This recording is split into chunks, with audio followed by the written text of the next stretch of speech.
With my son earning a substantial salary and you not working and spending your days idle, it's clear you don't fit in here. From now on, I'll be living here with my son, so you need to leave immediately." It was an unusual day. My husband, who typically stayed in his room, was out when the intercom rang loudly.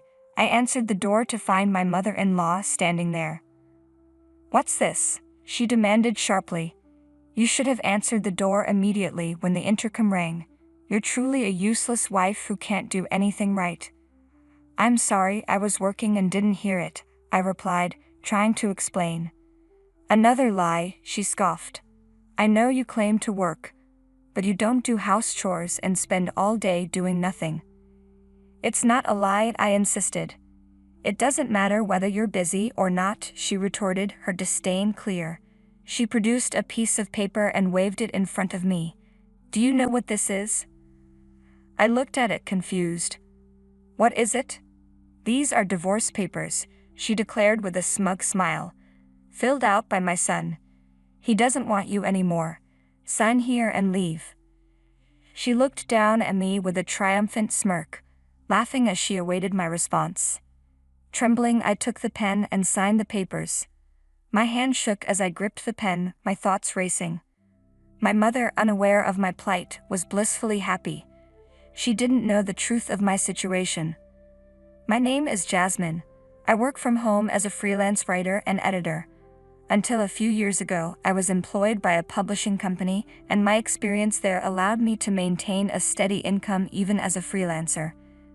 Despite the instability of freelancing, I've managed to live comfortably, thanks to my savings and past work." I met my husband Michael while working at the publishing company. He was an aspiring writer, and despite making many mistakes and facing numerous rejections, he never gave up. His determination inspired me, and I found myself attracted to him.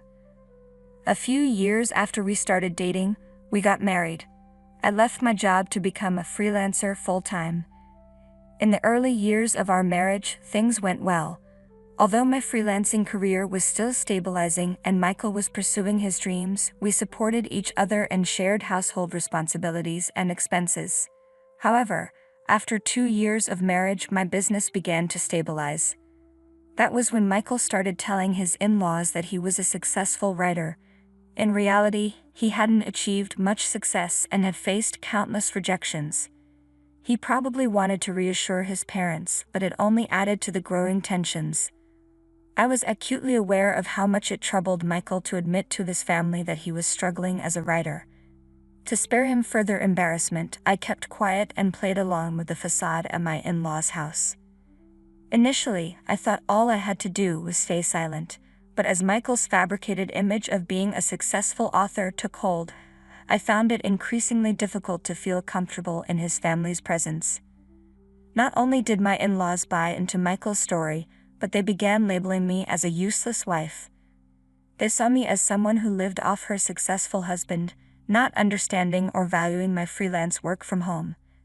Their lack of familiarity with my work style only fueled their misconceptions, and I couldn't entirely blame them for that. Still, their attitude toward me grew harsher over time. Each visit to their home became a challenge. They would question how I, a wife who supposedly did neither work nor house chores, could justify my presence. "I've told you many times," I would explain. "I'm a freelancer, so I work from home." We discussed sharing household duties when we got married. Their responses were dismissive and condescending. "You claim to work from home, but it's not a real job. You don't earn much, and Michael supports both you and your expenses." Their criticism was relentless, and it was clear they had little respect for my work or my contributions to the household. "I make a decent living and cover our expenses every month," I tried to explain. "Oh, you just don't get it," my mother-in-law interrupted dismissively. "If you don't start appreciating Michael more and showing some gratitude, I don't know how long he'll put up with you." She continued, "If Michael decides to leave you, you won't be able to support yourself." Her harsh words were relentless. I almost sighed aloud but managed to keep my frustration in check. I wanted to tell her that I handle most of the household expenses and chores while Michael, who doesn't have a job or contribute to the housework, doesn't pull his weight. But I swallowed those words too. Initially, I only faced sarcastic comments from my in-laws when Michael wasn't around. Recently, things had worsened. During a dinner invitation to their house, it became routine for them to only prepare a meal for Michael, leaving me without a seat at the table. To make matters worse, they seemed to be discussing me with our relatives, and whenever I attended family gatherings, I could sense their whispers and feel their coldness. It was clear they spoke about me behind my back. I wasn't particularly upset by my in-laws' attitude. It was more frustration that Michael seemed to just sit back and watch without making any effort to stop them. My in-laws, convinced that Michael was a successful writer, continually asked him to buy them things.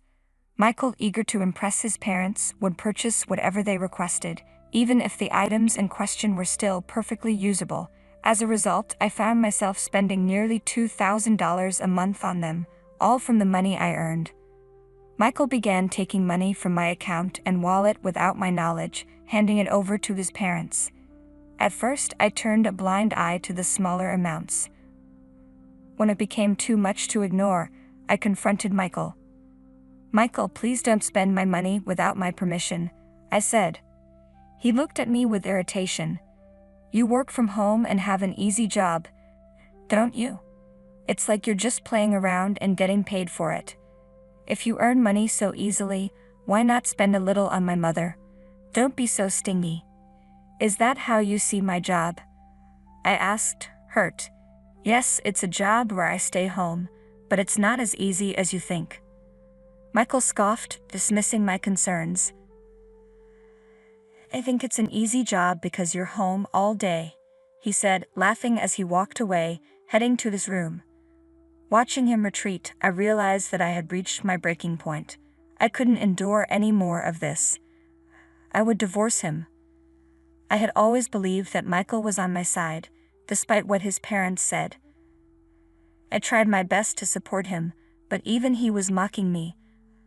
I knew he spent hours in his room, but he never wrote a single word of his manuscript. Instead, he played computer games all day. When I first met Michael, he was incredibly dedicated to his work, passionate about writing something truly captivating. But now that determined Michael seems to be a distant memory. Instead, I see only the man who, along with his in-laws, mocks me. I decided to start looking for a single-person apartment quietly. As I searched for a new place, I gradually packed up my belongings, preparing to leave at a moment's notice. Not long after, I found an apartment I liked and had already seen it. One day, while Michael was out, my mother-in-law showed up at our house unannounced. She rang the intercom with enthusiasm and made herself at home, sitting down on the sofa in the living room, as if it were her own. "Jasmine, you need to get out of this house," she declared abruptly. "What are you talking about?" I asked, bewildered. "I've been telling you for a while now," she said, "that you're unemployed and still don't do any house chores. You're nothing more than a useless wife. There's no way Michael, a successful writer, is compatible with you. I've told you many times you're mistaken about." But my mother-in-law cut me off, continuing with her tirade.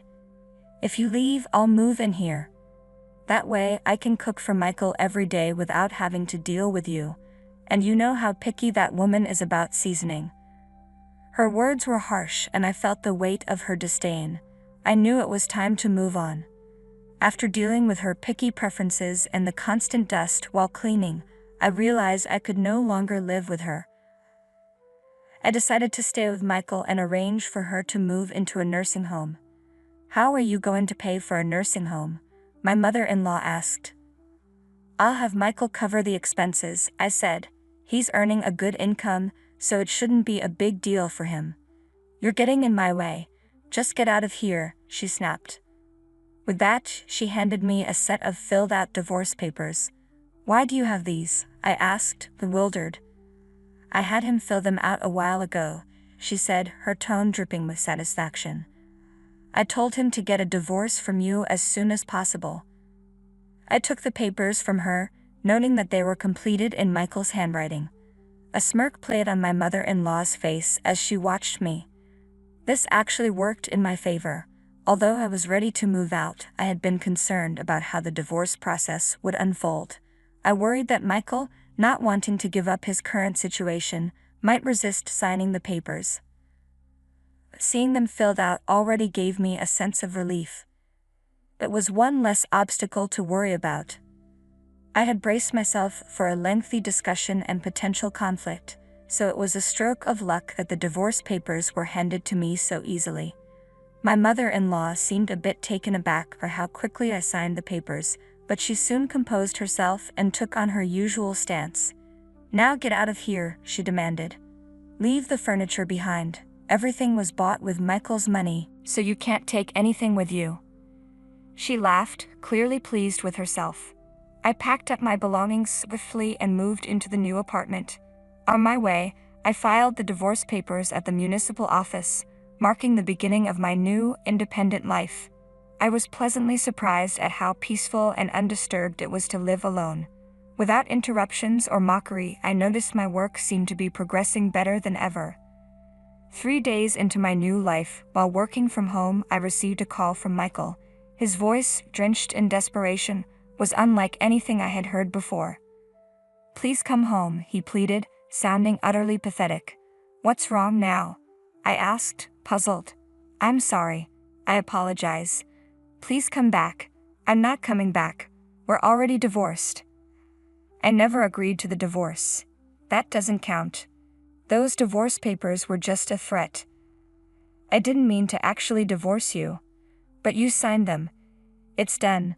You don't need a wife who just plays around all day, works an easy job, and doesn't handle any of the house chores. You're living with the family you love so much now. What's the problem?" "I'm sorry, but my family believes I'm a successful writer. They quit their jobs and moved here, expecting to live off me. On top of that, they're insisting that I cover Grandma's surgery, and I just don't have that kind of money." "I see. So you want me to come back?" "Yes, and now that they know I've been lying to them, my parents are furious with me. They're all demanding that I bring you back immediately. You can see how difficult this situation is for me. Please come back. Let's live together again."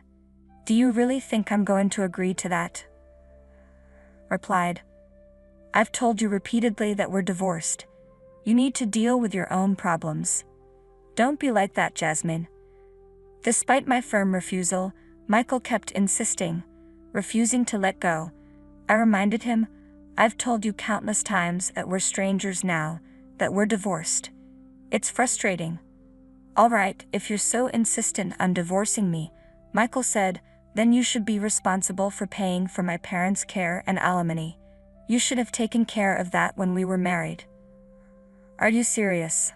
I asked, astonished. "If you hadn't divorced me, we would have had to pay for their care ourselves. You should be the one to handle it now. They found out I was lying about being a successful writer, and my parents are upset and emotionally hurt because of your selfish decision to divorce. I can't pay alimony. I don't even understand why you think I should. You were the one who called me a jobless, useless wife. Whether it was out of pride or not, you were the one who lied about me and caused me pain.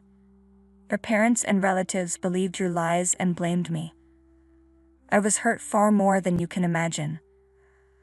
I'm not interested in reconciling with someone who made fun of me instead of standing by me. If you need money, why not borrow it from a bank or elsewhere?" I added, my patience wearing thin. I ended the call with Michael before he could respond, blocking his number and changing it immediately. A few months later, I happened to pass by my former in-law's house. It had been sold and transformed into a parking lot, leaving no trace of the home that once was. As I stood there, a neighbor who was returning from shopping approached me. She mentioned that Michael's family had been forced to move into an old apartment after running out of money and becoming unemployed. The neighbor recounted how the family had been embroiled in constant arguments, their disputes loud enough to be heard outside. Their noise had been so disruptive that the police had been called several times. She gave me a sympathetic pat on the shoulder and said, "You had a tough time too," before quickly walking away. I looked back at the spot where my former in-laws' house once stood. Michael's attempts to present himself as successful had led him deeper into deception, and the gap between his lies and reality had only widened over time. The outcome was far more dramatic than I had ever expected. It was almost like something out of a novel, small lies spiraling into a catastrophic end. I wondered if Michael, who had aspired to be a writer, could have ever anticipated such a downfall. Although I feel a twinge of pity for him, knowing he destroyed himself through deceit and the pursuit of superficial glory, I also see this as a valuable lesson. I'm determined to learn from his mistakes and ensure that I never follow the same path.